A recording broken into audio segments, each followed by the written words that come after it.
Christmas was not kind to my eating habits.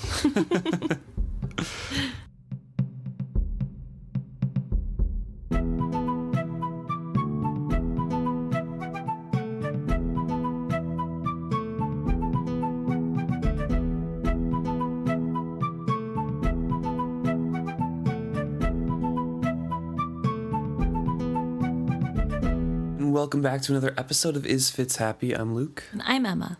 And this week we're discussing Chapter 13 of Royal Assassin, Hunting.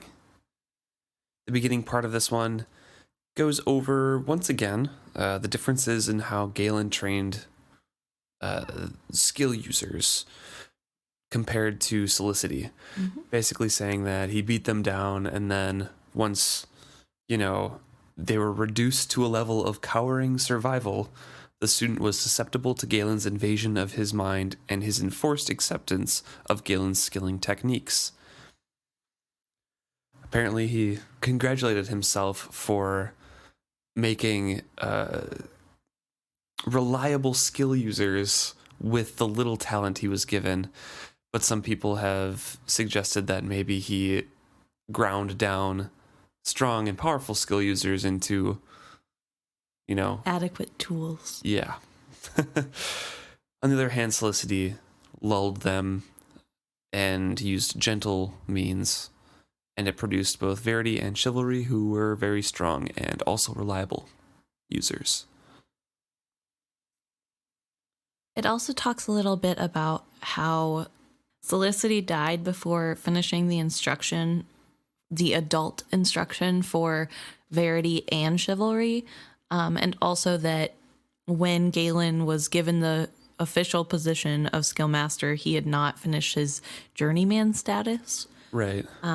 So it kind of talks about how there was probably technique and skill lost that went with Solicity to her grave that we'll probably never know and people won't ever find again, which I don't think is necessarily true. I think it's a little bit of the burning of the Library of Alexandria where it's lost, but people will find it eventually, I'm sure, the information. Yeah. But I thought it was really interesting that she died at such an interesting plot. This is a little bit of tinfoil hat theory, because when she dies, she doesn't get to finish either of the skill trainings that she has set up with the princes and with Galen. And we know that she did not think Galen was worthy of replacing her. Right. So I kind of wonder if she really died of natural causes. I mean, we know she was getting old and probably coming to the end of her years. That is why she was training somebody to begin with.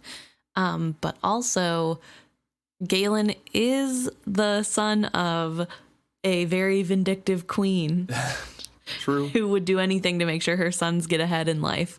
So potentially, in my tinfoil hat theory, Desire killed Solicity so that her son could be Skillmaster quicker and also maintain Skillmaster status because he was looking at getting booted. Yeah, that's definitely true. We know that Solicity was older, even for a skill user, but we don't know her exact cause of death or anything, so interesting. Yeah. Well, I'm just saying because Kettle later in later books, she knows how to prolong life, which presumably Solicity also has the knowledge of and could do until she found somebody to replace her.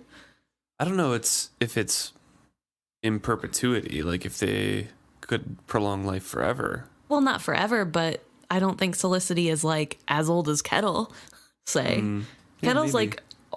Almost 1,000 years old or something? No. She was just a couple hundred? Yeah, she was a couple hundred. I don't know. Just a thought that I had.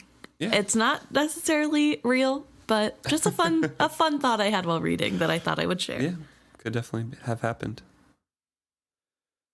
So we get a little intro of Fitz Chivalry waking up and preparing to go hunting because he spent the night with Molly, went back to his room, and has promised her that and himself that he was going to go hunting take care of the forged ones, and then immediately go to the king, say, I'm done with this. Can I marry Molly?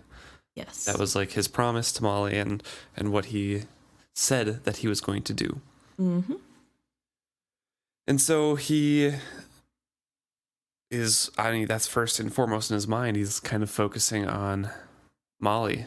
How empty everything seems without her there, and just how, wow, my life really did suck before her. I'm going to throw it all away.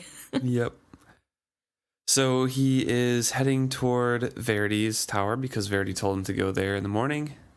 And he's hoping to, instead of getting instruction in the skill, hoping to convince Verity to let him go hunting for the day, and that will be the end of that. Right. Which, I know teenage hormones are really strong and all, but like, are they that strong that he no longer has any desire to learn this really cool magic power? Like, I feel like of the two, I'd be way more interested in the secret magic power that I could potentially use. But True. Maybe not. I don't know. I'm not in this position. It does beg to the question. It brings to mind what Fitz is going through and why he chooses this. Mm-hmm. Because in his mind, he can't have both. He can't have Molly and this other way because there's too much lying or whatever. And also, this is like the first person that he can be himself around, even though he cuts off right 80% of his life from her. But in his mind, that's the only, right. That's she's the real one that he him. can escape to. Yeah. So I guess trying to ignore the skill and saying like, I'm not going to be an assassin anymore and we can just get married is his way of like, maybe I can just cut and run. I guess, yeah. So he goes and knocks on Verity's door. Verity has him enter, even though he doesn't, call it out loud. Fitz just feels that permission to enter, and Verity is skilling the whole time. And he kind of wraps Fitz up and drags him along with him where Verity was going. Yeah. And he's just, visiting some random people, honestly. I think he's down by the docks somewhere. Yeah, he's listening to merchants haggle prices, and some of the shipwrights worry about their loved ones.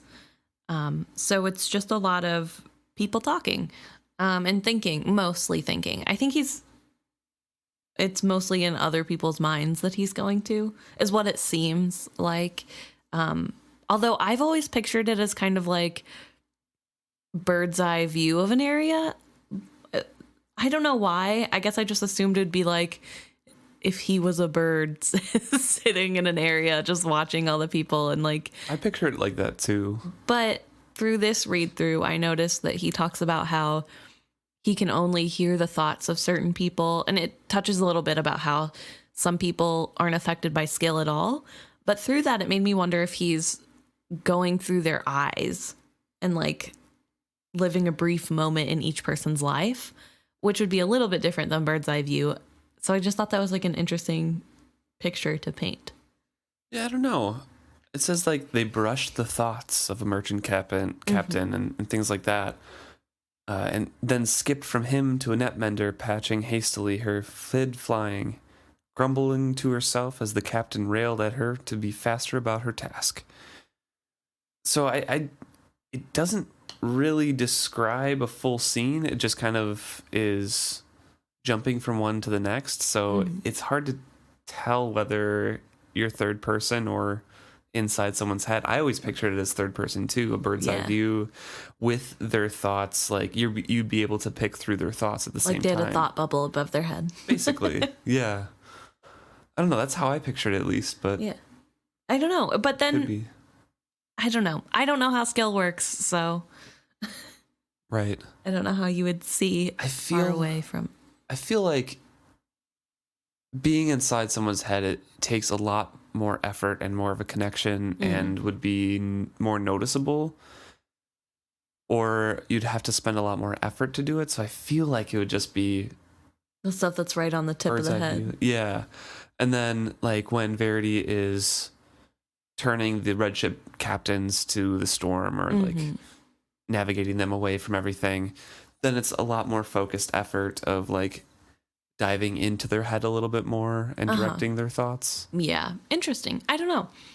I guess I just don't understand how he's viewing things. Yeah. And this kind of made me question if it's bird's eye view or through the eyes of his people. Well, they saw a dozen or more people, and Verity brought them back to their bodies then. And Fitz says, I felt as giddy as a small boy who had been boosted aloft by his father to perceive the whole chaos of the fair before being returned to his own feet and his child's view of knees and legs. Thought that was a little cute little line of just, this is what everybody could be seeing when you like grow up, and then you return to a base thing and you can only see what's in front of you. Yeah. But he also says that he understands why Verity loves his maps, and this is what we were talking about last week. Yes. How Verity probably has flown over all these places and visited them in real life, but flown over them in the skill and seen these little areas that nobody goes to. But Fitz also gets an insight into why he loves the maps, because it's not just the geographic lines, it's all the people.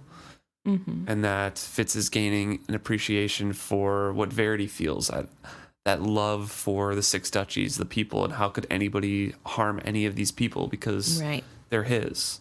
Right. Which I find super interesting, because I feel as though we do see a little bit of patriotism, I guess is what I would call it, from Fitz here and there. I mean, he is the king's man. He does whatever the king asks of him, whether that's killing people or just, giving them diuretics. He doesn't seem to have a problem helping the greater good. But I don't think we see very often him taking into consideration who the greater good is affecting and thinking of the people as his people and people he wants to protect. So I found it really interesting that this chapter is kind of heavy-handed on it, especially coming from the last chapter where he's so alone and there's nobody that understands him and he has nothing and there's an emptiness. And then we come into this chapter and it's like, whoa, the people of the duchies are so important to me now. And so I was wondering if that kind of drastic change, is it drastic, number one, but number two, is this due to him sharing so much space with Verity's mind? Is it really his thoughts, or is this something that's kind of robot? Not that I'm saying that Verity is, forcing Fitz to feel this way about the people, but maybe it's like an unintended side effect of being so close to someone and sharing minds in a way. Right. I don't know. It could be a little bit of both, where Fitz is kind of realizing this slowly, and having that opportunity does open his mind more. But I mean, Verity does sweep him along in that, and that is what Verity feels. So it could be a little bit of, Verity influencing him, but Fitz reaching the rest of the way and agreeing. I mean, I just came to this conclusion especially because he's coming here today to cut everything off. So it seemed odd to finally have the realization that the people are important and then still be like, well, okay. Well, he does still want to serve. I guess I didn't mention that specifically when I was talking about it before. He just doesn't want to be an assassin. He still wants to serve the king. Right. Well, he wouldn't mind, but I don't see how that's possible without being in the position he is in. I don't know. Maybe I'm being a little too pessimistic. So Verity kind of understands what he wants to do today because he swept through his mind with the skill. And Fitz is all decked out in, his knife and his old sword, his training sword and everything. And Verity's like, well, here, have this sword instead. And this is the reward for saving Ketrican all those chapters ago from the Forged ones where she had killed, the majority anyways. And Fitz is like, well, I don't want anything. But Verity's like, well, I have to get you something, unfortunately. So how about a sword? So this is a very beautifully crafted sword. Wonderfully balanced. Perfectly sharp. Very beautiful. And Verity's like, have it now, because if you don't have it, maybe you won't come back. Mm-hmm. But I might have to take it from you and like present it to you formally or something. Yeah. Just so you know, I might ask to borrow it just to hand it back. And Fitz makes a little remark that maybe I should, swear on it or something. Yeah, he says he feels like he has to swear his loyalty to Verity on the sword, which Verity is a little amused by, probably because he knows that Fitz is about to try to cut off ties with everything. Maybe. He But seems surprised about that later, so I don't know. I guess, I don't know. But he smiles a little bit and says, maybe Regal would ask you to do that, but you've already sworn your life to me, so I don't see how I could ask more than that. I don't need any more. Yeah. Which, makes Fitz feel a little guilty because he is like, well, I did say that, but I don't know that I want to give you my life anymore. So he says, Verity, my prince, I go forth today to serve you as an assassin. Even Verity was taken aback. Direct words, he mused guardedly. It is time for direct words, I think. That is how I serve you today, but my heart has grown weary of it. I have sworn my life to you, as you say, and if you command it, so must I continue. But I ask that you find me another way to serve you. Verity was silent for what seemed a long time. He rested his chin on his fingers and sighed. Were it only I you were sworn to, perhaps I could answer swiftly and simply. But I'm only king in waiting, and the request must be made of your king, as must your request to wed. The silence in the room now grew very wide and deep, making a distance between us. I could not break it. Fitz is like, uh-oh. He knows.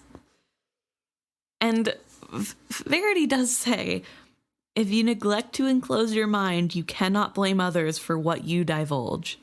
Yeah. Which is a good, important thing, because Fitz is getting a little upset that... And reminds him that, like, Fitz, I showed you how to do this. Yes. Like, you got to do this. Uh-huh. Remember when you were having those sexy time dreams? And I said, hey, everybody can hear those. Maybe stop that. Remember that? So I think it's fair. And Verity's handling this pretty well, considering. He didn't even bring it up this time. So, baby steps. Fitz is wondering, how much Verity knows. And Verity's like, well, I know as little as possible. I assure you that. I'm not used to blocking out other people's thoughts, but, I did not seek to be privy to this, to what happened, but I blocked it out as best as I could. Mm-hmm. Which, also, I feel a little bit bad for Fitz because the whole castle knows. Well, not the whole castle because not everybody's skill trained, but that means that Galen's coterie for sure know, which means Regal knows. Well, they don't know if it was Fitz because Right. Verity said before, it's hard to tell like your thoughts unless you've actually connected. Right. But they probably had a sense of like, whoa, something's happening. I don't know. I just feel a little bad for him. Because I feel like that would be super embarrassing to be like, oh, I basically just broadcasted that whole thing to anyone who could listen. Yeah. It was not just that my own privacy had been so badly betrayed, but Molly. How was I ever to explain this to Molly? I could not imagine. Nor could I tolerate the idea of yet another silence masking an unspoken lie between us. Mm-hmm. That happens frequently. Yep. But he says Verity was true to his name. The carelessness had been mine. Verity was speaking very quietly. Truth to tell, I envy you, boy. Were it my choice, you should be wed today. And then he goes on and saying, like, it's not really my choice. When I'm king, you're free to marry whoever you want. Mm-hmm. I will not do to you what was done to me. I think then that I grasped all that had been taken from Verity. It was one thing to sympathize with a man whose wife was chosen for him, It is another to come from the bed of one's beloved and suddenly realize that a man you care for will never know the fullness of what I had experienced with Molly. How bitter must it have been to glimpse what Molly and I shared, and what he must be forever denied. Which, okay, Fitz. Never is a strong word, first of all. And second of all, it probably wouldn't be that different. Well, I think mainly what he means is that... The emotional connection. He was free to choose someone and they both mutually loved each other and came together in that. It wasn't assigned. Even though Kettricken and Verity come to love one another, it's not like you can have... It's not like they chose each other. You know? They just have to make best of the situation. Yeah. But I mean, I just felt it was a little dramatic to act as though... Oh, you think Fitz was being dramatic? Fair enough. Just like, oh, my uncle's never gonna know love. That's so sad. Like, okay, Fitz. But, you know, I guess it's a Farseer trait to be a little overdramatic. Yeah, just a little.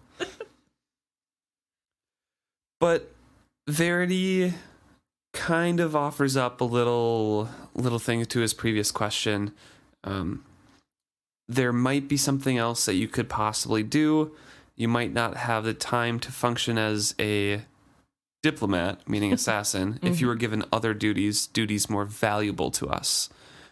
And then he goes on to explain that Verity, even though he got his wish to build these warships, he cannot have his very, very innermost, deepest wish granted because he can't go out on the ships themselves. He can't fight. He can't kill cleanly, blood for blood, and rather has to sneak around and use the skill and everything to direct these ships. Right. And he understands that it's smart because he can oversee all these ships. He can plan and direct them where they need to go. Right. More damage can be done with him overseeing the procedures.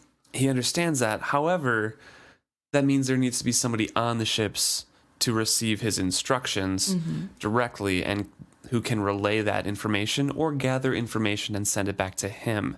Because even though he can influence people's minds, why do that of your own ships if you can have somebody relaying that information? So he's basically saying, have you thought of sailing, Fitz?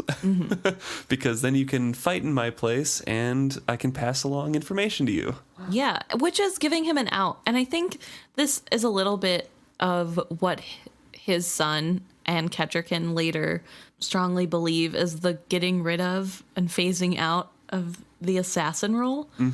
Although I'm not quite sure if that's because Verity himself doesn't care for assassins as a whole, because Kettricken and Dutiful seem to hate the sneakiness of it. Yeah. Which kind of mirrors Verity's thoughts on using the skill to defeat the red ships. But I wonder if Verity is more like, well, this is my nephew, someone I'm related to. I would rather not use him as an assassin. I'll just find somebody else. Or if it's more of a moment of, yeah, maybe we don't need assassins. That's the old way of doing things. I wish we could do everything out in the open, the way Dutiful is so strongly about it. I think that Verity isn't quite open, like, hey, we need to get rid of these, because, I mean, he knows Chade, he's grown up around this. Maybe he's that stepping stone kind of thing, of like, I don't want to put Fitz into this. Like, I love Fitz, I don't want to put him into that danger, or if he hates doing this, whatever. But I can definitely see Dutiful and Kettricken being like, this is sneaky, we don't need this, and Fitz is a cool guy and we don't want him doing this anymore. Yeah. Verity, I think he would find another person. Yeah. And I guess Dutiful isn't really growing up with an active assassin, like, you know, like Chade was when he was younger. Rosemary, technically. I suppose, yeah. But I don't know. I guess it's different because there's no king pulling the strings. It's kind of Chade doing what he thinks is best for the country, which would be a little bit different than seeing your father or mother direct the assassins directly. And like, oh, it's just another tool we use, you know, I guess. I don't know. Yeah. But I just found that interesting because he's very willing to be like, yeah, okay, you don't have to do that anymore. We just have to find something else for you to do. And his son ends up mirroring that too. Mm-hmm. So interesting thought. Mm-hmm. With that offer, though, to Fitz of riding the ships, that requires Fitz to host Verity in his mind. And Verity tells Fitz or asks him if they could start today on his hunt. And Fitz doesn't quite still understand what's going on with that and what that fully means, but he says like, yeah, and then kind of expects Verity to suit up to go riding and hunting. Right. But Verity just kind of reaches out and starts filling up his mind, occupying his mind. It says that as his presence flowed into me, it was instinct to struggle against him. This was not like other times when he had shuffled through my thoughts as a man sorts scattered papers on a desk. This was a true occupation of my mind. I had not been so invaded since Galen had brutalized me. I tried to jerk free of his grip, but it was like iron on my wrist. Everything paused. You have to trust me. Do you? I stood sweating and shuddering like a horse with a snake in its stall. I don't know. Think about it, he bade me. He withdrew a trifle. Fitz is really having like a PTSD moment here because he does trust Verity with his life. But at the same time, he was so violated when he was going through this for the first time, and it's definitely left a lot of scarring. Right. And it thrust up those huge walls that he has that block him from skilling a lot of the time. Yeah, no, and I think that's the reason why Verity doesn't seem to take offense and also takes a step back. Number one, because forcing Fitz to do this will not be successful. But number two, because I'm sure he can feel the thoughts of this is just like Galen, and the fear, and knows that it's not necessarily anything he's doing. It's just so similar to what happened before that it's reminding him of a bad memory. And so I really respect Verity for taking a step back and saying, hey, we'll go at your pace. Just tell me when you're ready. And not being hurt that his assassin is like, I don't know if I trust you. Consent is important, everyone. Yes. So Fitz is thinking in his mind right now, before this fully completes, and he's like, there's a lot of things that I don't really want Verity to know. He will know everything if I'm thinking about them. So he has a quick conversation with Night Eyes. And he says, our bond is a secret. I must keep it so. Today, then, I must hunt alone. Do you understand? No, it is stupid and dangerous. I shall be there, but you may trust me to be unseen and unknowable. What did you do just then? It was Verity, speaking aloud. His hand was on my wrist. I looked down into his eyes. There was no harshness to his question. He asked it as I might ask it of a small child found carving on a woodwork. I stood frozen inside myself. I longed to unburden myself, to have one person in the world who knew all about me, everything that I was. You already do, Night Eyes objected. It was true, and I could not endanger him. You must trust me also, I found myself saying to my king-in-waiting. And when he remained looking up at me consideringly, I asked, my prince, do you? Yes. With one word, he gave me his trust, and with it his confidence that whatever I had been doing would not bring him harm. It sounds a simple thing, but for a king-in-waiting to permit his own assassin to keep secrets from him was a staggering act. The love I had always felt for him suddenly knew no bounds. How could I not trust him? He smiled sheepishly. You can skill when you've the heart to. With no more than that, he entered my mind again. And that is an incredible amount of trust that Verity puts in to Fitz chivalry there. Right. Because I know they're related, and I know Verity has been inside Fitz's mind, but not fully occupying it like this, ever. Mm-hmm. And also, in this moment, he knows Fitz is hiding something from him. Right. But he still has the whole trust to say, yeah, that's fine.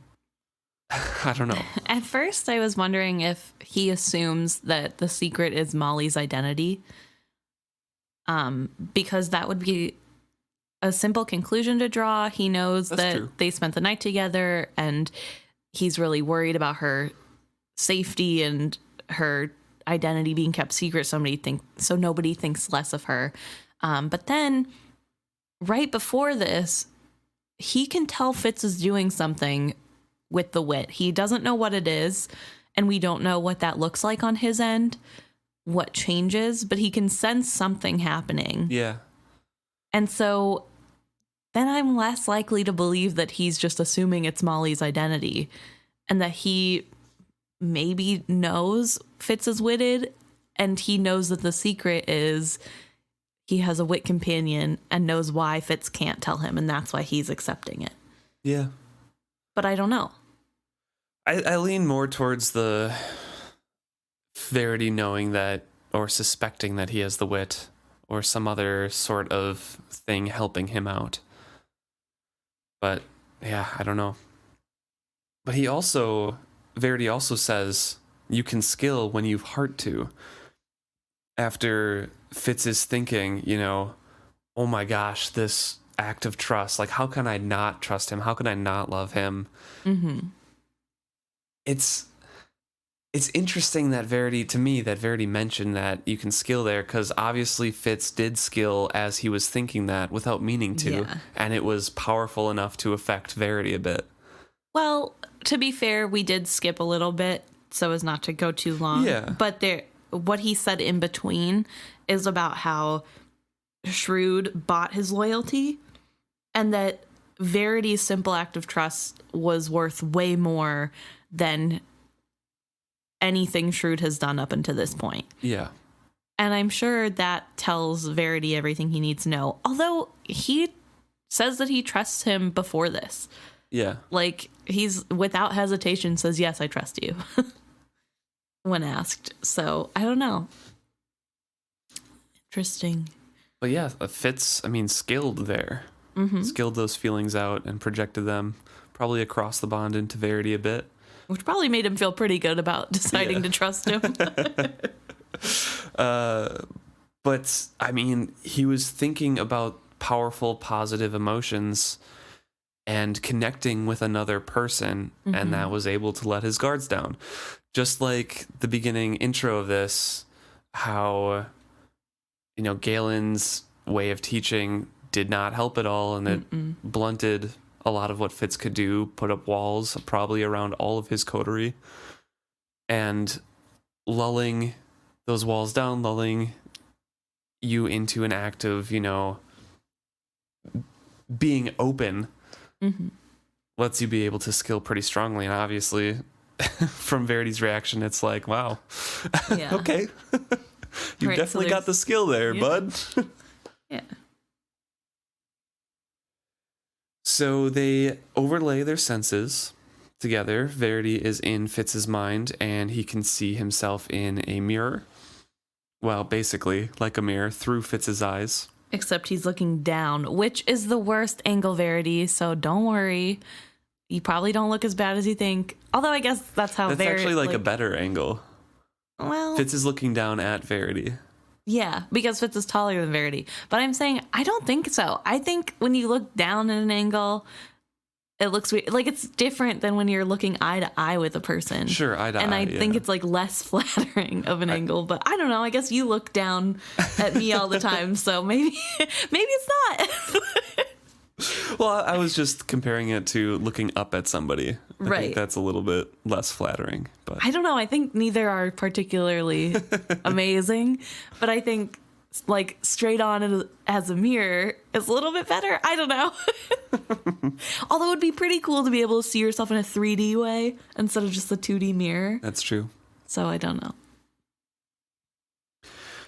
So they are steadying themselves with this new experience here, and Fitz is carefully walking out and down the steps slowly.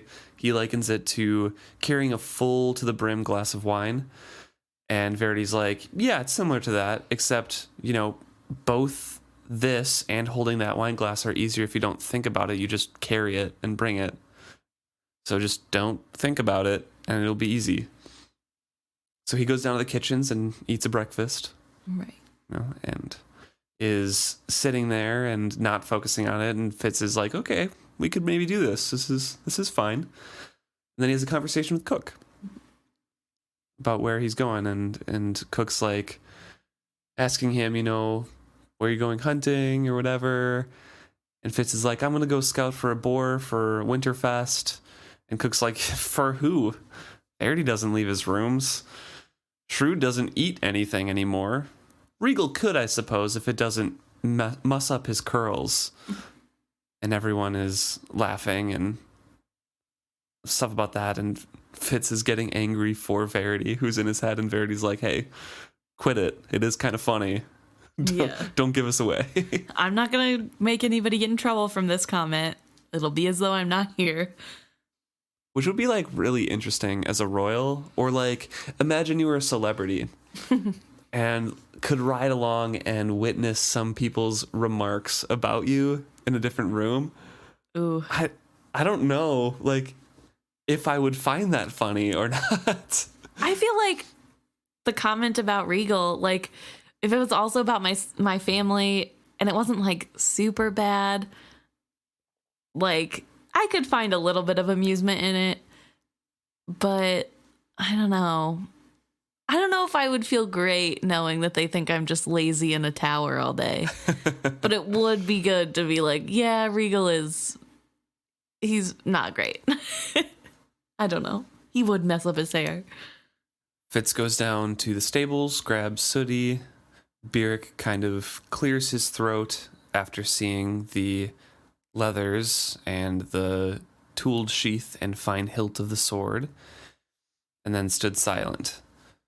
Fitz remarks that he can't decide whether Byrrc actually remembers, or that Fitz told him that he had assassin training, or if Byrrc actually did forget like he said he did after he had that hit on the head in the Mountain Kingdom.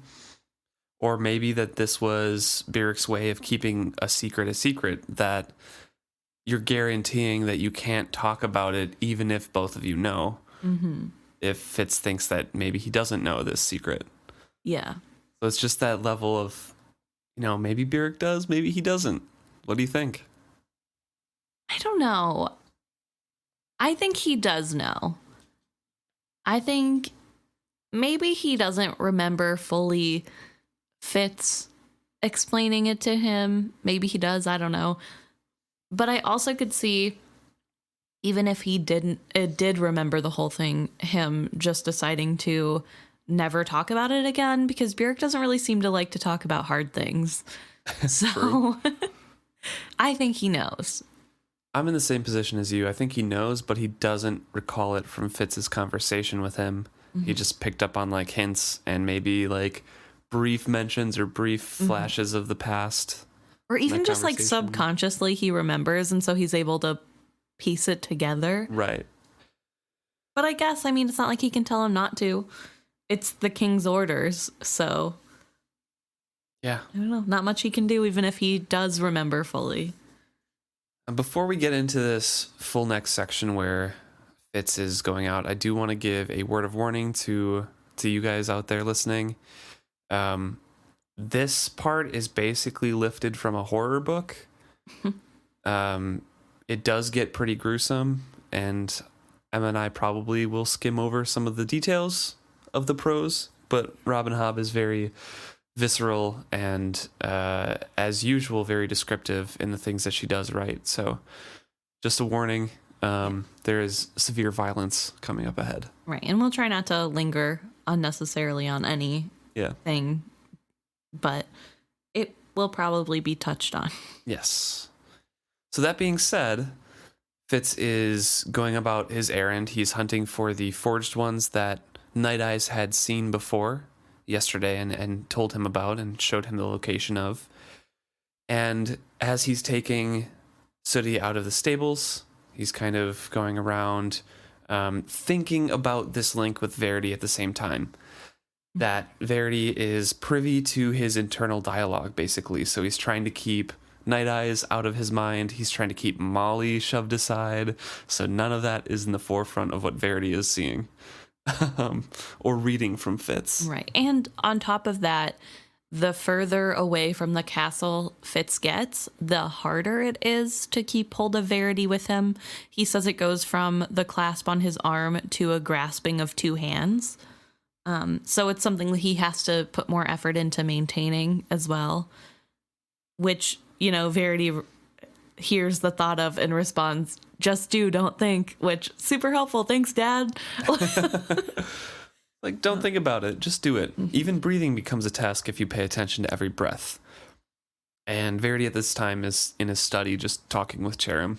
Yeah, which basically is crazy that he's able to, you know, give Fitz advice while at the same time holding a conversation. He probably practiced with it. That's true. That's true. But he is, Fitz is feeling a little bit isolated because he's become accustomed to having Night Eyes there when he reaches out, and Fitz is refraining from reaching out, so he feels a little alone again. And normally when he feels alone, he would think about Molly, but he can't do that because Verity basically rebuked him and probably... Well, Verity had not rebuked me. Well, yeah, he hadn't, but probably thought that Fitz's actions were less than honorable. Yes. So he doesn't want to think about her either in case that sparks conversation. And Fitz thinks the same thing. Well, he suspects that he would come to the same conclusion if he allowed himself time to think on what had happened with Molly the night previously. Right. Which, in their minds, it is an not honorable thing to do, to force a woman to open a window and let you in there and then kind of stay. Verity doesn't know that part happened, Right. I don't think. But Fitz, if Fitz knew or thought about it, then Verity would know, yeah. Yeah, and he lingered on it, Fitz would be like, yeah, this wasn't honorable. But also it's, you know, breaking his promise of staying away and all that sort of thing, even though Lacey kind of pushed him into it a bit. Well, I don't think Lacey's intention was to have him scale the side of the castle. 100% it wasn't. But, you know, Farseers. Right. So he realizes at this point that basically he's spending most of his energy thinking about not thinking, and decides to try a new tactic. So he is going through and just kind of thinking about the day, kind of like mindfulness exercises. He's remarking on the temperature, what the scenery looks like, and that kind of helps, you know, ground him in thinking more about what he's doing and less about the things he shouldn't be thinking about in front of Verity. Yeah, and he's going through the countryside here, and Verity kind of catches on to this, that he's not specifically looking for tracks or anything, that you are seeking a specific place. You have definite information as to where the forged ones are. And Fitz kind of describes this, and Verity's like, who saw them? Where'd you get your information, basically? Fitz hesitates. A friend of mine. He is shy of most folk, but I have gained his confidence, and sometimes, when he sees odd things, he comes to tell me. I could sense Verity's reservations as he considered my reticence. Well, I shall ask no more. Some secrets are necessary, I suppose. Quiet folk often know much. And he gives a little anecdote about this young girl that his mom knew and would tell secrets, and they caught a famous highwayman from that. Yeah. And then Verity changes subjects onto, man, I miss riding on a horse and just being outside for the fun of it. And, you know, he has too many responsibilities now, and he can't do it. But also, I think, like, he says that, but he could take time to do it. But also he doesn't want to, because then he would just be thinking of skilling out the whole time. Right. Well, he wouldn't, I don't know. So, He definitely could ride still if he wanted to. Yeah. Or hunt with Leon. And maybe that would keep him from skilling so much, but I don't know. But the pleasantry is cut short. There's a scream heard, and Fitz, without even thinking, uses his wit to determine where the scream is coming from. And interestingly, so he finds the source of the scream and he goes that direction. He casually brushes on Night Eyes to make sure he's around and then goes back to his brain like normal. And we don't hear a comment of it from Chivalry at all. Verity. And sorry. We don't hear Verity comment on this at all. And we know that Verity is still with him until he sees the girl. Because Verity says that later. Yeah. So I thought it interesting that he could use the wit undetected, although maybe it's not undetected. I don't think it's undetected. It's just there are bigger issues going on. I don't know. I think Verity feels the same thing that he did in Verity's study. Right, where he asks, "What are you doing?" Yeah. Mm-hmm. But this, like, he sees the reaction Fitz has to it. He, like, quests out, finds something, immediately turns towards that direction and, like, rushes off. So I think he can put two and two together for things. Well, maybe not, though, if he doesn't know. Like, we don't know anything about the skill. I'm sure he doesn't know anything about the wit. So this could be any of the hedge magics as well. It could be anything. I don't know. Interesting thought that they're also as clueless as we are to their magics. Mm-hmm. So he charges up this hill, and when he crests it, he sees 3 forged ones. Yes. And in between them, getting pulled in between them, is a little girl, 3 years old. Mm-hmm. And Fitz just kind of shuts off and charges down at them. Right.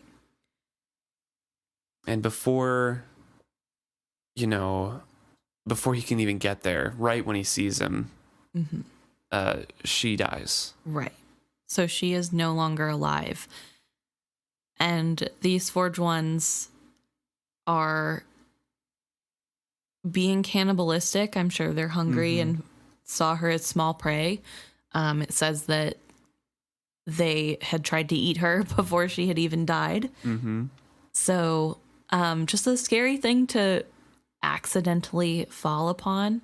Yeah. But he also notes that these 3 forged ones are different than the ones that he's come upon before. Specifically, one seems to be very muscly. Mm-hmm. He's described as perhaps a smith, which is later revealed that he was a smithy.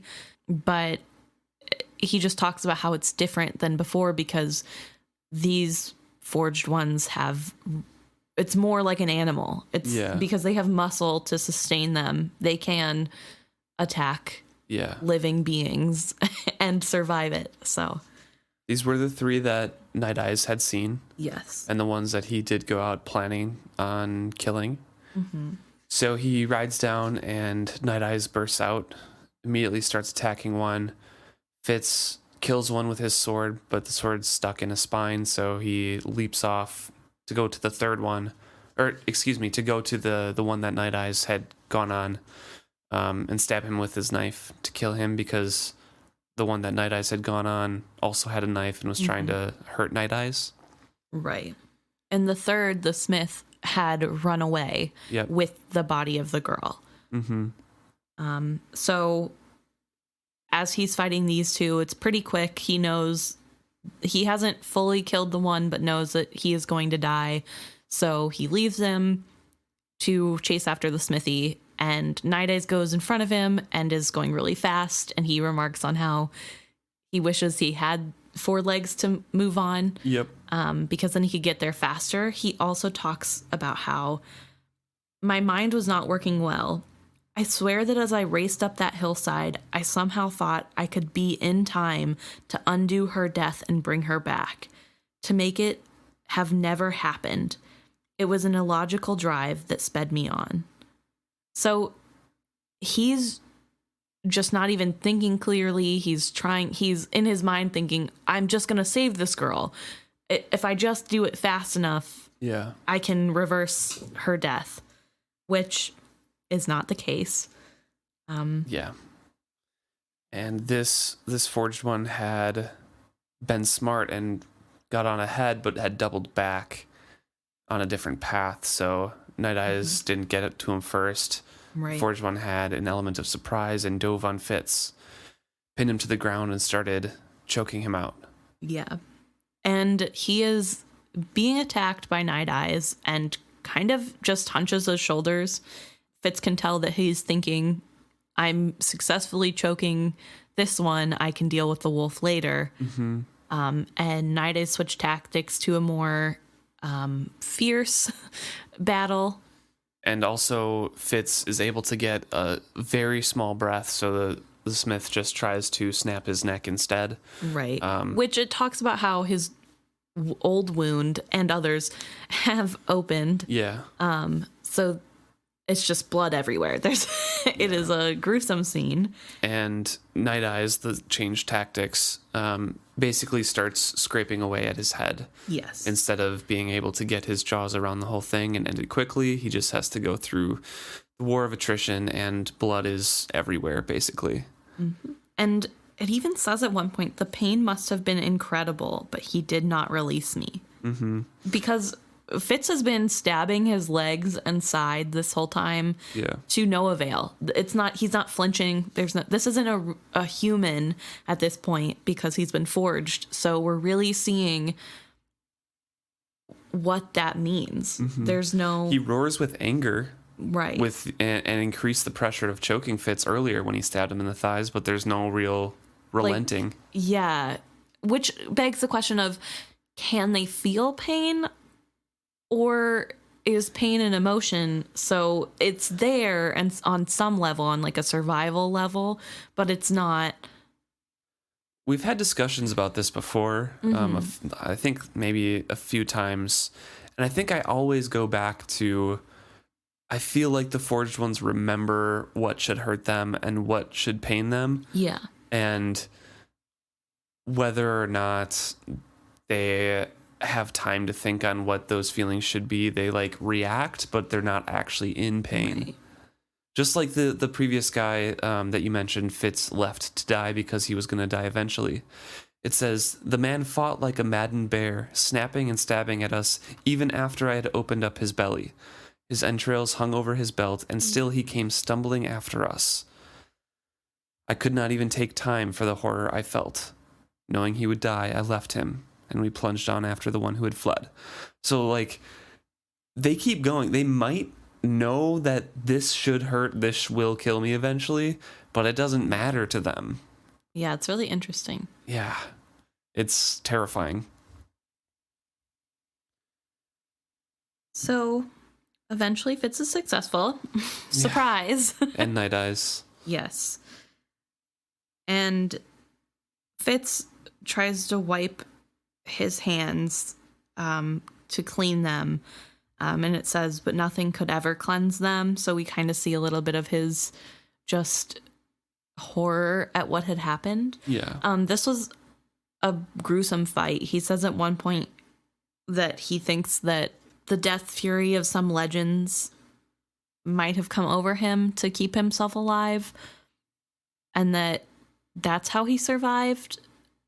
It seems as though the fury that he felt needing to stay alive was just a lot and uncomfortable to sit with. Mm-hmm. And he also knows that he wouldn't be alive without Night Eyes there. Right.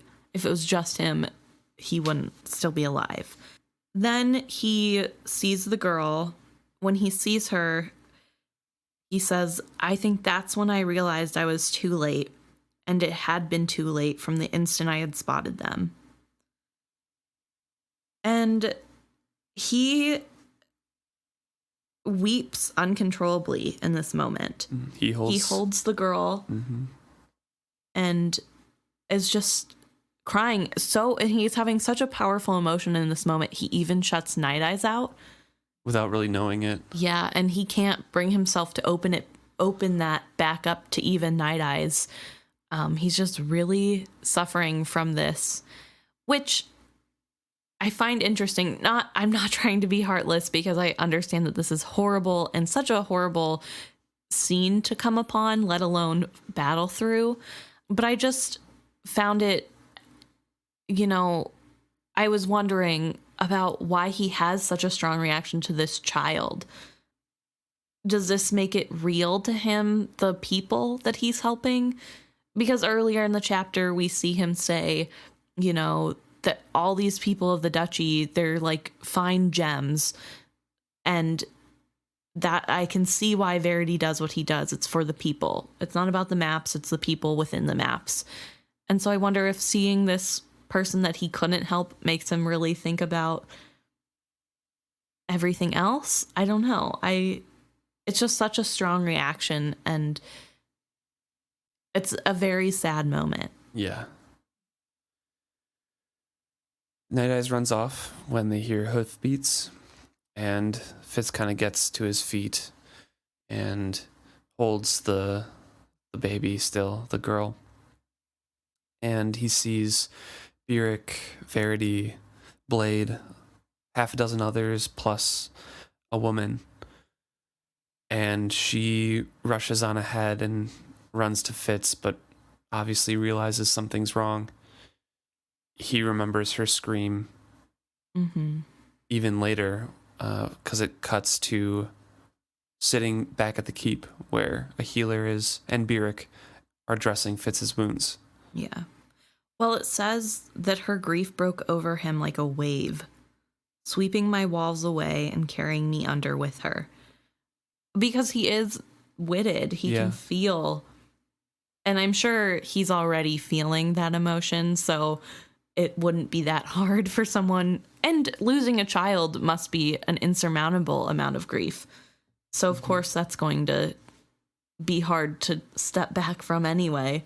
He's basically in shock here. Yeah. Because, I mean, the next scene here where he's getting cleaned up, he's just kind of sitting in silence, letting things happen around him. And it's been hours. Hours later, sitting in Verity's study, I could still hear it. I vibrated to the sound, long shudders that ran over me uncontrollably. Burek is dressing his wounds, points out, the one on the arm and the one on the shoulder that are not new. And the healer is there making a medicinal tea for pain and to help him sleep. And, this is where we learn that the smith was actually a smith. Burek had seen him before and talked to him briefly a couple times because he had brought, fancy silverwork for harnesses. And Fitz is feeling guilty for not being more injured than he is. Other than a lot of bruises and sore muscles, I'd escaped with mostly scratches and scrapes and one huge lump on my forehead. I was somehow ashamed that I hadn't been hurt. The little girl had died. I should have at least been injured. I don't know why that thought made sense to me. A little bit of survivor's guilt. Yeah. And just, going through a traumatic event. Verity steps in and says that the woman's husband is with her now. She had stepped out to get water from a well or stream or something, the stream, and the child was on the doorstep, and when she came back, the child was gone. And he dismisses the healer. Yes, who, for a touch of lightness in this darkness, hands a mug of tea to to Fitz before Burek takes it and sniffs it and then says, "I would have used less valerian." So clearly Burek has been kind of talking down to this healer the whole time. But not even meaning to. No. Because when he dismisses when Verity dismisses the healer's like, "I haven't even looked at, he's fine." Burek had run a length of bandaging across my chest and under my opposite arm and up again in an effort to keep the dressing in place on top of my neck. I tried to find something amusing in the irritated look the healer gave Burek before he left. Burek didn't even notice it. I'm sure Burek was being a little unnecessarily harsh. Oh, yeah. I mean, he has concerns too. Right. And it's his son, practically, that is hurt. And I'm sure he thinks, well, I've taken care of all of Fitz's wounds before. I'm great at it. Right. So a little bit of lightness, but Burek is still being protective over Fitz and making snide, rude comments to a professional. And Fitz again tries to take a sip from the mug after the healer leaves, but Byrrc takes it from him and is like, no, after you finish, there's enough in here to drop you in your tracks. So he dumps half of it out and then dilutes it with more water. Gotta fix the problem. But he stays. Yeah, he stays. Yeah. And Verity prompts the conversation now. I saw the child with you, saw them fighting over her. Then you were suddenly gone. We lost our joining and I couldn't find you again, not even with all my strength. I knew you were in trouble and set out to reach you as soon as I could. I'm sorry I wasn't faster. I longed to open myself up and tell Verity everything, but it might be too revealing. To possess a prince's secrets does not give one the right to divulge them. I glanced at Byrrc. He was studying the wall. I spoke formally. Thank you, my prince. You could not have come faster, and even if you had, it would have been too late. She died at almost the same instant I saw her. Verity looked down at his hands. I knew that. Knew it better than you did. My concern was for you. The most distinctive part of your fighting style is the incredible way you have of surviving it. From the corner of my eye, I saw Byrrc shift, open his mouth to speak, then close it again. Cold dread uncoiled in me. He had seen the bodies of the forged ones, seen the tracks. He knew I hadn't fought alone against them. And we find out later that it's not really the wit that Byrrc is fully concerned with at this moment. He is concerned with it. Right. But it's more so that Verity has to remark on, you know, the remarkable part is that you're surviving all your fights, and Byrrc's like, excuse me. Surviving? Barely. And also, in this moment, Fitz has someone who he's related to by blood, but also who he has a close relationship with, just a familial bond, and who is saying, I'm sorry that I couldn't help you. And his first thought is, oh, he clearly means that he's sorry he couldn't save the little girl. It can't be about me. Right. Because why would he concern himself with my safety? And it's really sad that even in this moment, he can't realize that people do care about him. Even if they're not very good at showing it, it's just sad that he thinks that's the only thing Verity would be worried about. Not that Verity doesn't probably wish he could have saved that girl too, but like he says, he knew better than Fitz that she wasn't going to make it. Yeah. So I think, I don't know, it's just really sad that Fitz can't see his worth even in his loved ones.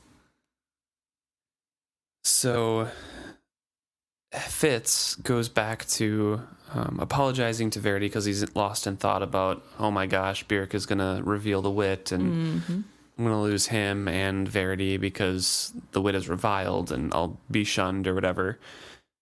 And he apologizes to Verity, and Verity's like, you don't have to my prince around me or with Byrrc. He and I know each other well enough.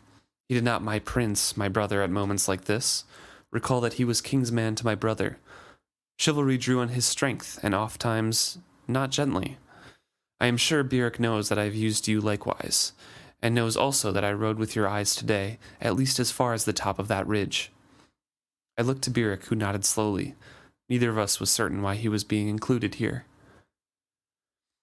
And Verity goes on to explain that you went into a battle frenzy, and that's why I lost touch. If I'm to use you on the ships like I want to, that can't happen again. And the only way to do that is to train you. Yeah. And is to practice with this. So Byrrc, chivalry once told me that in a tight spot, you were better with an axe than a sword. Byrrc looked startled. Plainly, he had not expected Verity to know this about him. He nodded again, slowly. He used to mock me about it, said it was a brawler's tool, not a gentleman's weapon. So he's going to teach Fitz. Yeah. Not willingly necessarily, though. Yeah. Verity's idea or plan here is to tie the two things together. Practice with an axe or a weapon, fighting, while also having Verity ride along. And having Byrrc teach him when he says, "And if you are teaching him, then he'll not be too distracted about keeping my presence a secret. Can you do it?" Beric could not completely disguise the dismay that crept over him. "I can, my prince." So Verity's plan is to have them practice in the open so, no confusion arises, or Fitz isn't fully distracted by trying to keep Verity a secret and trying to learn a new weapon and trying to hold tight to this connection. Right. This whole thing. And also, he says that Hod doesn't teach axe wielding as a general rule. That she definitely could if asked, but that it's probably just better to use Beric. Yeah. So, which is also interesting. I don't know if I really thought about this the first time through, but that means that Fitz is probably the only one on the battlefield wielding an axe. Yeah. I mean, it's right in that comment that Beric made. Chivalry used to mock me about it, said it was a brawler's tool, not a gentleman's weapon. So that's probably why Hod doesn't. Like, this is too messy. Like, use the sword, it's better. It's just more proper. Yeah. I don't know. It's a weird way to think about it. I know. It truly is. Maybe because there's more elegance to sword fighting. I mean, not in battle by any means, because you're just trying to stay alive. It's not as pretty, I'm sure, as movies make it seem. I've never been in a sword battle, but I just assume. They're also not as big as an axe can be. Right. Maybe. Or, just like... Yeah. It's probably not as safe. I mean, honestly, if between an axe and a sword, at least with a sword, you can hold people off a sword's length. Whereas with axe, you kind of got to get in there, Yeah. I mean, true. I guess you can hold just the hilt. That'd be pretty near heavy, the bottom. though. Yeah. Not I very feel balanced. it's a double-handed tool that you're going in with. And maybe that's also why Hod usually just trains with the sword, that it requires a certain physique in order to train with an axe, and a sword, especially if a lot of your guard is comprised of men and women. Mm-hmm. It's easier to teach them one weapon across everyone who all of them can wield, rather than just finding out the strongest of both groups and maybe you can wield an axe. Right. It wouldn't work for every recruit, probably. Although now I kind of want to learn how to wield an axe. I just feel like I'd be good at it. I got the Germanic build. I am short and squat, and I could get muscly. That'd be, I don't know. I feel like I'd be good at that. I don't ever want to kill anybody or go into battle, but we'll find you a sparring partner, and just it's not going to be me. But no, you're definitely a sword person. Give me a bow and arrow. Let me back way far away from everything. Give me guard duty back at the keep instead of the battle. Fair. I don't know that I'd love to be in battle. So Verity kind of gets a promise out of Beric that they'll start very soon, tomorrow morning, and that he can pass some of his duties over to Hans as well, because Hans seems like a very capable man. He is, Beric agreed guardedly. Another tidbit of information that Verity had at his fingertips. So he's really surprising Beric here with how much he knows, and just kind of letting out yeah, I know more about your life than you think I do. Yeah. I'm sure it's because he skills all the time. And, it is, yeah. But he also probably gets reports from Chade. Also that.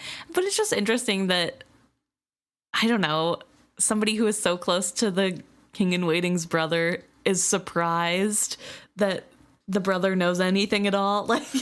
Yeah, but that specific thing is well, that's more you new. You don't know how Hans is coming along in your studies if you're just tangentially aware of yeah, I know Beric. Beric's a good guy. Yeah. He has some sort of helper, but that the helper is doing good and fair. he's capable and can take on extra duties. It's a little bit more in depth. Maybe Beric is feeling guilty because he's been slacking in his father duties, and this means that he's been being watched, which he didn't know. Maybe.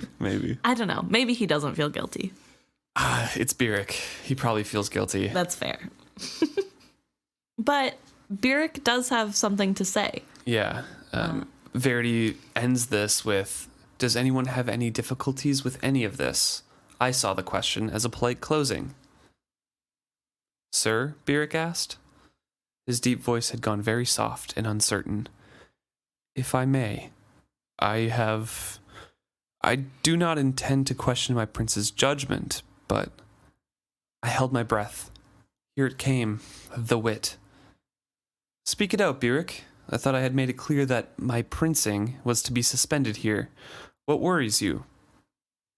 Byrrc stood up straight and met the king-in-waiting's eyes. Is this fitting? Bastard or no, he is chivalry's son. What I saw up there today. Once started, the words spilled out of Byrrc. He was fighting to keep anger from his voice. You sent him. He went into a slaughterhouse situation alone. Most any other boy of his age would be dead now. I try not to pry into what is not my area. I know there are many ways to serve my king, and that some are not as pretty as others. But up in the mountains, and then what I saw today, could you not find someone besides your brother's child for this? I glanced back to Verity. For the first time in my life, I saw full anger on his face. Not expressed in a sneer or a frown, but simply as two hot sparks deep in his eyes. The line of his lip was flat. Neither Byrrc? of them are happy about this. No, yeah. Byrrc is obviously very concerned for Fitz because he considers Fitz chivalry like a son, his responsibility at the very least to raise him properly, and he sees him sent over and over again into situations where he could die easily. Yeah. And he's tired of seeing him hurt. Right. Well, he brings up a very good point that normal boys his age would have died. And he very easily could have been a normal boy his age that would have died. Mm-hmm. And it's interesting because Byrrc is such a follow the rules kind of person. To see him stand up to Verity and say, hey, this isn't right. He's related to you. He's your nephew, your brother's son, and you're sending him out to be almost killed every time. So could you not? And Verity is angry here, probably for a couple reasons. One, because his judgment is being questioned as to whether this is necessary or not. Mm-hmm. But two, he doesn't like the situation at all, really, either. Yeah. And he kind of remarks on that a little bit later. I feel like this is an anger of when you know you did something wrong, but there wasn't really any other choice, and the person is acting like they know the situation better. Yeah. And so you're like defensive because on the inside, you know, this is wrong, but also what else can I do? And so it feels like one of those defensive angers, but also probably just thinking about how he's being accused of letting Fitz go unattended into dangerous situations, which isn't necessarily true, but it is. Yeah. And I don't know.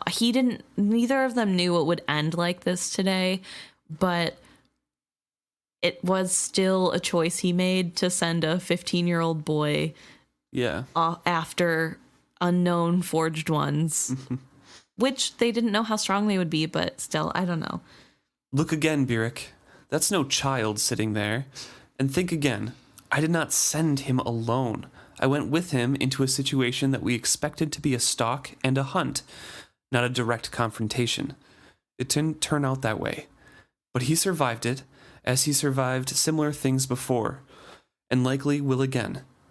Stood suddenly, the whole air of the room was abruptly charged to my senses, boiling with emotion. Even Byrrc seemed to feel it, for he gave me a glance, then forced himself to stand still, like a soldier at attention, while Verity stalked about the room. No, this isn't what I would choose for him. This isn't what I would choose for myself. Would that he had been born in better times. Would that he had been born in a marriage bed, and my brother still upon the throne. But I was not given that situation, nor was he, nor you. And so he serves as I do. Damn me, but Kettricken had it right all along. The king is the sacrifice of the people, and so is his nephew. That was carnage up there today. I know of what you speak. I saw Blade go aside to puke after he saw that body. I saw him walk well clear of Fitz. I know not how the boy... this man survived it. By doing whatever he had to, I suppose. So what can I do, man? What can I do? I need him.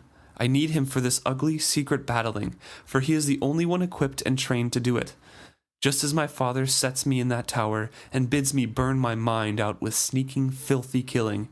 Whatever Fitz must do, whatever skills he must call upon. My heart stood still, my breath was ice in my lungs, because he's thinking about the wit. Mm-hmm. Then let him use it, because that is what we are about now, survival. Because they are my people. I did not realize I had spoken until they both swung to stare at me. Sudden silence in the room.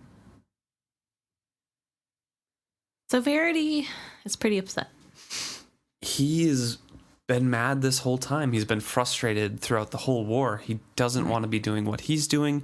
He doesn't want to send his people out to do the dirty work for him. He doesn't want any harm to come to his people. We've seen that. We've seen that attitude come from Verity and seep into Fitz, that his people are getting hurt and he doesn't want any of this to happen. Why would this happen? Right. And when he sees somebody he likes or loves go into those situations, he doesn't have any other options, but he hates it too. Mm-hmm. This rant from Verity really reminds me of the way Fitz thinks. It goes from being about someone else's safety to the things that he has to bear, which is not to say that he's being selfish in this moment or making it all about him, but he does turn it into kind of like, I'm also stuck in this role and I can't do what I want to do, and it would be better if I didn't have this role at all. And I wonder if this is kind of where Fitz learned the behavior from. Maybe. Of, like, I hate the things that I'm forced to do because of my station, so therefore, if I didn't have my station, I wouldn't have to worry about it, which kind of feels like what Verity thinks. But I don't think that's a very realistic way to look at a problem, because let's say Chivalry is alive. Verity's still in this mess. He's still going to be a commander. Yeah. He'd probably have to take turns skilling in the window with Chivalry. It wouldn't... I don't know. I just think that this specifically just struck me as very reminiscent of Fitz's rants when he gets into a mood where it just feels like things would be better if I didn't have to deal with it. Right. And I don't know. I think it's not necessarily all of the things would be better or like the world would be better. Right. But in Verity's mind, he would be at peace with himself because he wouldn't have to make the decisions to send Fitz into the wild to do this. Right. That would be somebody else's job. Yeah. And he'd probably still get sent. Mm-hmm. But he doesn't want the guilt on his mind, which is fair. Right. I mean, he doesn't definitely want to make those hard choices. That wasn't what he was raised to do, and that's not what he wants to do. Yeah. Fitz is coming to that realization, the full realization that they're his people too, that these people, that he is doing these things because he loves the Six Duchies people as well. He says, they killed my child today, Burek, and my smith, and 2 other men, not the forged ones, the red ship raiders. And I must have their blood in return. I must drive them from my coast. It is simple now as eating or breathing. It is a thing I must do. Their eyes met over my head. Blood will tell, Verity observed quietly, but there was a fierceness in his voice, and a pride that stilled the day-long trembling of my body. A deep calm rose in me. I had done the right thing today.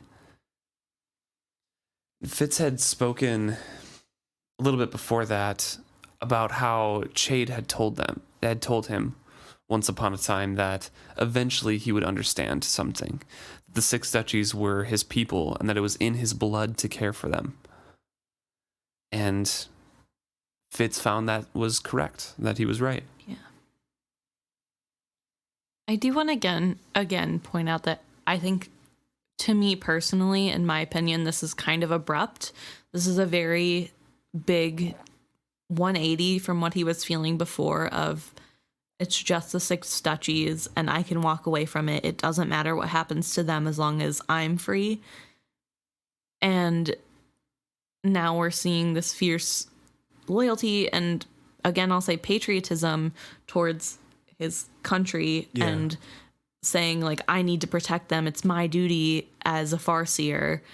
And I just think it's really interesting, and I wonder if it's organic necessarily, or if it's a thing that he's thinking to cope with what just happened of, oh, it's okay because I'm a Farseer and I just need to help the people, you know?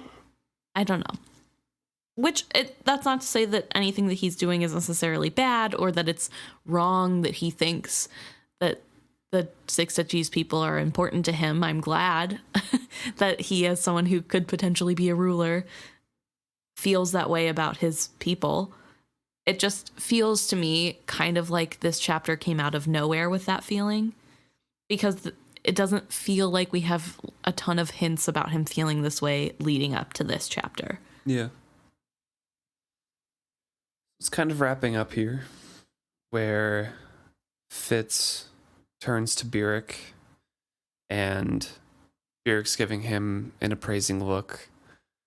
He was looking at me with that considering gaze usually reserved for when the runt of a litter showed unusual promise, which I thought was a little funny. Mm-hmm.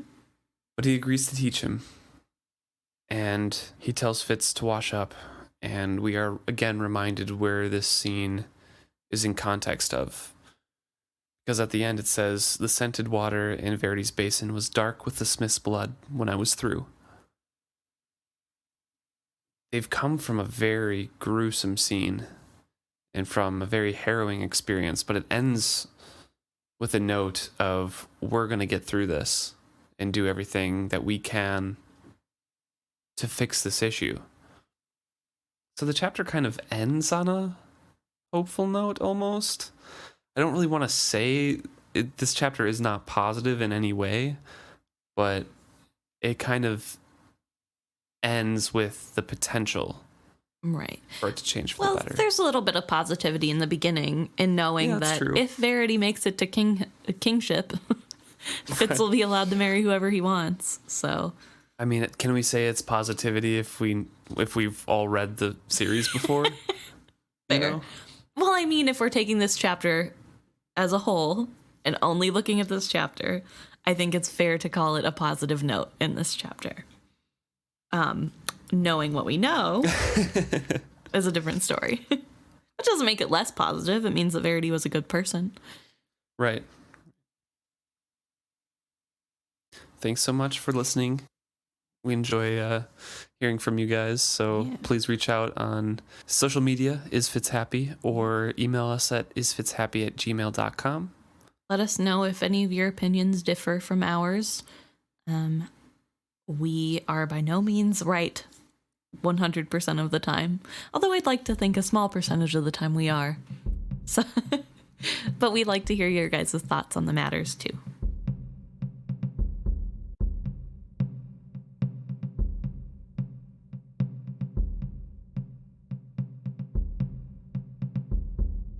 Okay, so now we're going to lighten the mood a little bit and talk about some stuff that you guys sent in. Yeah. Well, first of all, hopefully everyone had a happy holiday. Yes, whatever holiday you celebrate. Yeah. I hope it was good. I ate so much food. Yes, we ate lots of food. But yeah, we hope you guys made the best of the situation. This year was a weird one, so yeah. We won't talk about the big C here, but without further ado.